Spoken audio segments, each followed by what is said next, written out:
Well, the big eight-wheeler rolling down the track means your true loving daddy ain't a coming back, 'cause I'm a moving on. I'll soon be gone.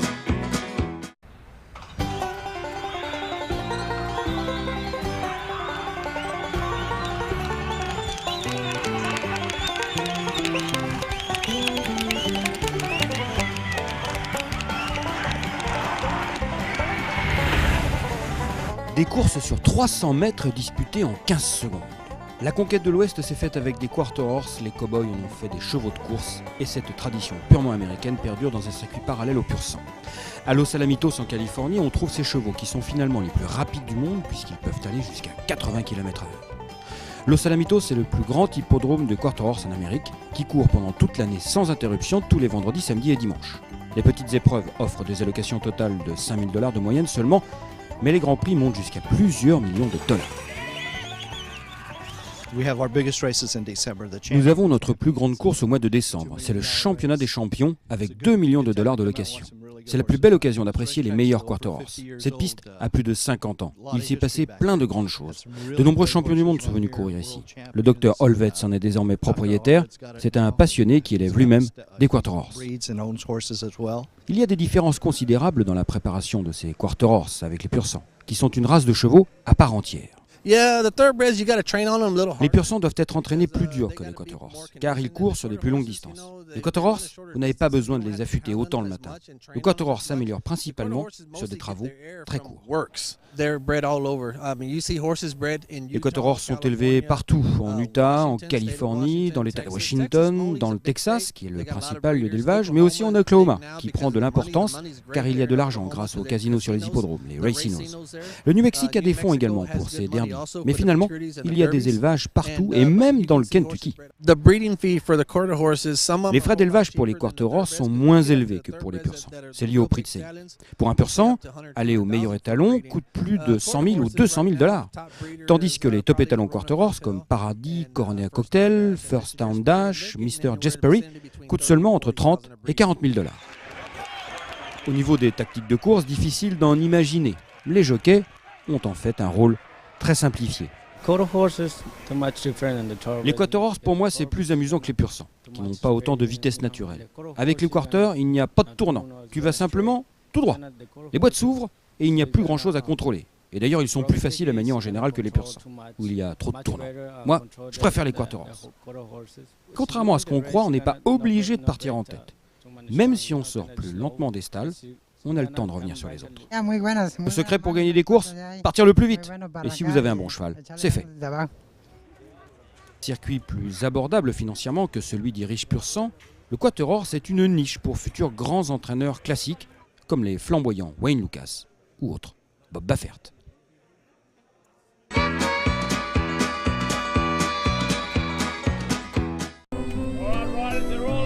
Stand by, and the red light is through. We're set for a start.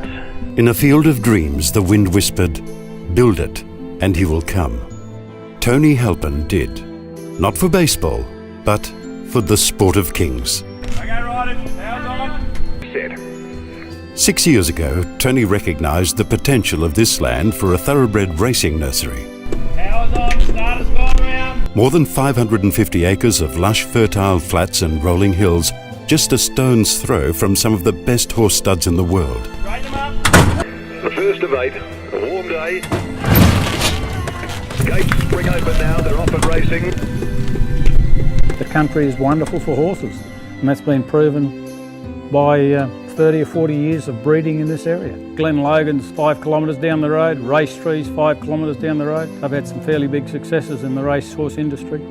Got a lot to do with the soils, got a lot to do with the climate, proximity to half a dozen tracks in less than 3 hours travelling time, all sorts of reasons. There's the hill country out the back where you can turn your pregnant mares out. There's the close-in country where you can keep a really close eye on them if you need to. We've got 6 race courses in under 3 hours drive, 6 racetracks, good standard racetracks. It just works. Started in 1975 by a man called Don Copeland. He was fairly heavily into breeding trotters. The property was called Doje Park, and under his stewardship he ran up to 400 mares here. If you look at the records of horses that were bred here and have won many races, is a very successful farm in the days of DJ Park. When I took it over, it was very well treed with flowering trees of all different types and varieties.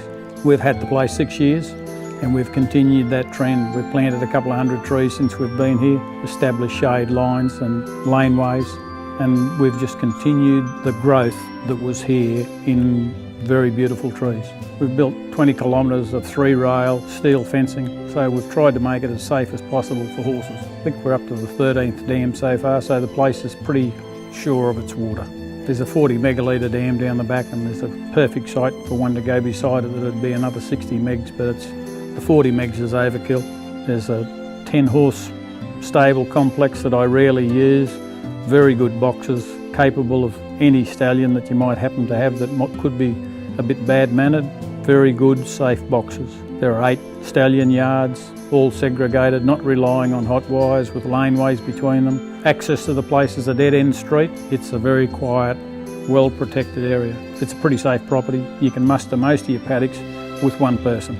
I've got many 25 and 26-year-old mares still producing, still breeding. Part of that is they walk around the hills out the back, keeps them fit, and you get longer usage out of them, longer life, longer breeding life.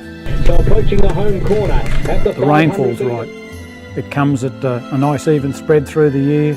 There are probably only 2 months that are really dry, and the sandstone ridges to help them look after their feet and keep them fit, and the creek flats to put condition on them. It's got the perfect match. There's a fair bit of me in this, and you'll either love it or you'll hate it. 250 metres to go. It's not something that I want to sell, but I'm 62 in a few months, and I've built it, spent a lot of time and effort. It's well balanced for horse rearing. It's a good nursery. Absolutely brilliant property, and it's time that it belonged to someone else. For more information, you can call Tony on 0428 722 711. Keith Edwards, LJ Hooker Ipswich, 0427 195 530.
Au programme de cette journée festive, différentes épreuves.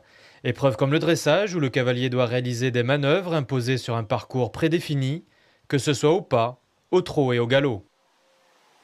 Aujourd'hui, c'est pas toujours le cas. Pour l'épreuve de maniabilité, les parents ont emboîté le pas des enfants pour réaliser un parcours technique à la taille de leur progéniture. Dommage.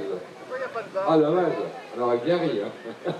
C'est rigolo, ça fait super plaisir aux enfants. En plus, ils ont l'impression qu'on participe encore plus. Donc, ça te plaît? Oui. Alors, elle était comment, maman? Bien. Raconte-moi comment était son parcours. Très bien.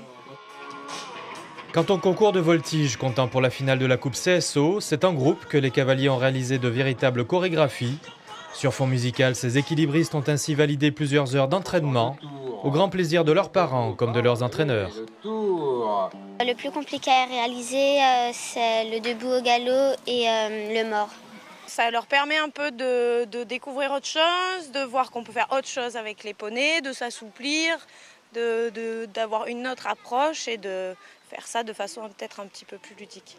Au-delà des résultats par épreuve, la combinaison des disciplines que sont la voltige, le carrousel, ici à l'image, et le saut d'obstacle, a permis au club de présenter 4 jeunes cavaliers de galop 3 à 5 au championnat de France d'équitation de la Motte-Beuvron, début juillet.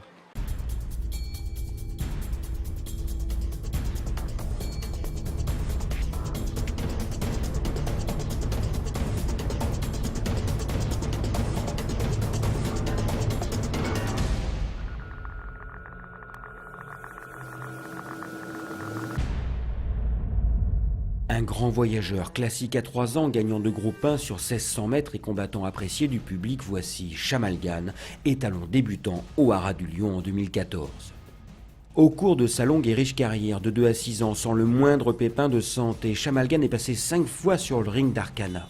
Yearling, cet élève du Haras des Granges, a été adjugé 80 000 € en août à Deauville sur la foi de son physique déjà avantageux et de son pédigré solide. Fils de Footstep in the Sand, très bon étalon de Coolmore et d'une mère par Unfowain, célèbre père et encore plus père de mère, il a également du sang Iron Duke, connu pour produire des chevaux de fer. Il était déjà neveu de 2 gagnants de groupe 2, John Axto et Iron Deputy. Depuis, son jeune frère Chardonnay-Tchèque a gagné l'Istud. Et ils sont partis à l'entraînement en République tchèque, mais déjà placé de groupe 3 à 2 ans à Longchamp dans le prix de Condé, Chamalgan, alignant pourtant les milliers de kilomètres, a fourni une performance de très haut vol dans la poule d'essai des poulains groupe 1 sur 1600 mètres à 3 ans. Il termine comme une flèche dans le sillage de Lope de Vega et Dick Turpin, futur vainqueur des prix du Jockey Club et du Jean Prat. 250 mètres du but. Avec Lope de Vega qui attaque Dick Turpin qui a pris le meilleur. Lope de Vega de plus en plus fort à l'extérieur devant Dick Turpin. Mizan avec également une bonne défense côté corps de Chamalgan. Ils sont à 100 mètres du but. Lope de Vega, Dick Turpin. Lope de Vega qui prend le meilleur. Lope de Vega qui va vers la victoire dans cette poule essai des poulains. Lope de Vega qui s'impose. Dick Turpin est deuxième. Troisième place pour Chamalgan. Quatrième place peut-être pour Buzzford. Deuxième dans la foulée du prix Eugène Adam, groupe 2 sur 2000 mètres en ligne droite, Chamalgan marque les esprits à 4 ans dans le convoité Oettingen-Rennen, groupe 2 sur 1600 mètres pendant le grand meeting de Baden-Baden devant Aliantus, Blue Panis et Sir Oscar.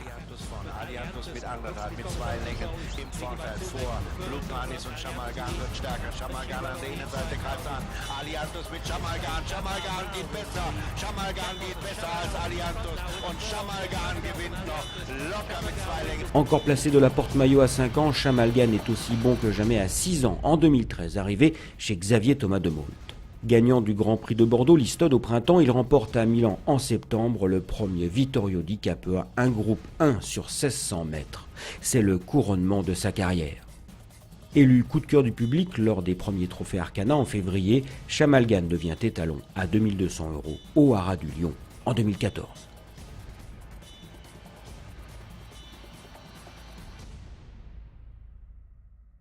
Bonjour, donc je me présente Patrick Fargier, responsable de la promenade à cheval du Mas du Daladel, appartenant au groupe Listel, dont nous avons un domaine de 500 hectares pour vous permettre donc de découvrir la faune et la flore de la Camargue. Donc la première promenade est une promenade d'une heure qui est destinée aux tout petits à partir de 5-6 ans et aux débutants, donc promenade qui vous permettra de traverser un étang au pas et de découvrir donc les marais typiques de chez nous. Donc nous avons aussi la balade de 2 heures qui est destinée à tout public, avec un petit plus cependant qui vous permettra de découvrir, traverser le troupeau de taureaux, découvrir l'élevage traditionnel de taureaux de Camargue, traverser d'un étang et possibilité de faire du galop sans obligation, étant donné que c'est une balade qui est ouverte à tout public. Pour la balade de 2 heures, il y a possibilité courant juillet-août de faire un départ à 19h pour bénéficier du coucher de soleil. Et sur le retour, un vin d'honneur est offert donc, aux participants. Donc, la balade de 3 heures est une promenade donc, qui est destinée à des cavaliers confirmés, étant donné que ça consiste à venir accamper les chevaux le matin. Donc accamper, pour les gens qui sont dans la région connaissent donc le terme accamper. Et donc pour les touristes, accamper consiste à venir assembler les chevaux qui sont en liberté après un repos bien mérité sur un domaine de 500 hectares. Dans la calèche, donc, nous l'avons mis en place avec mon équipe, ma femme et moi-même cette année pour donc, toucher un autre public, puisque bon, il y a des familles avec des enfants en bas âge qui ne souhaitent pas monter à cheval, donc pourquoi pas découvrir bien sûr tout notre environnement. Donc c'est une calèche donc, où nous pouvons mettre 8 personnes et qui est tirée par 2 chevaux. Dans les départs, il y a 2 départs par jour, un le matin à 10h et l'autre l'après-midi à 15h. Donc nous avons aussi les balades à poney pour les tout petits à partir de 2, 3, 4 ans. Donc ce sont des promenades qui sont dirigées par les parents, donc les parents ou les grands-parents, au milieu de l'exploitation, donc qui permettent aussi pour les plus petits de découvrir la passion du cheval. Au revoir et en espérant de vous voir bientôt à la cabane du Daladel.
Voilà, la jument vient d'arriver, elle a eu le temps de s'habituer et c'est sa première séance travail en liberté avec son propriétaire.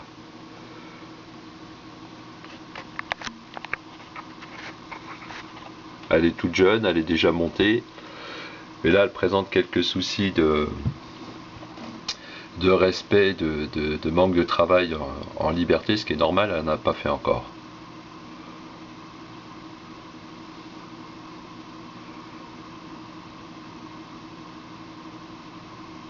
Donc là, le souci, c'est de voir comment est la jument avec son maître et de pouvoir améliorer ou apporter quelques aides utiles.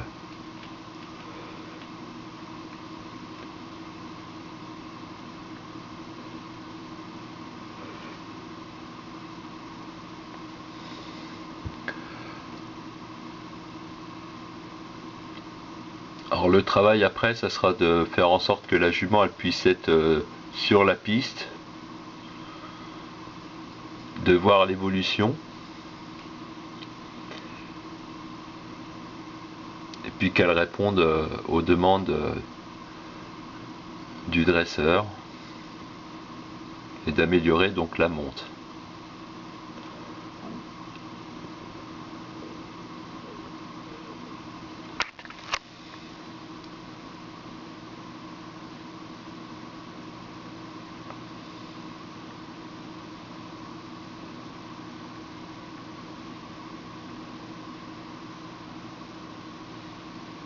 On essaye de faire un arrêt, mais on verra que c'est un peu délicat parce que la jument répond pas pour le moment.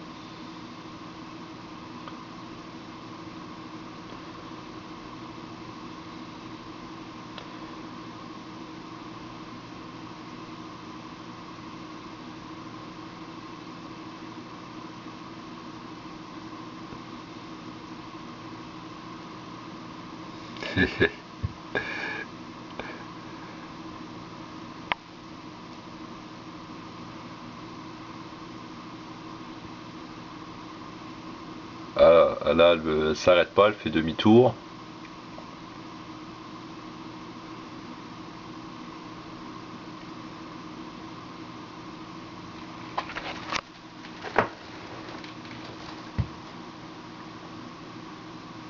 Elle cherche à s'enfuir du rond de longe.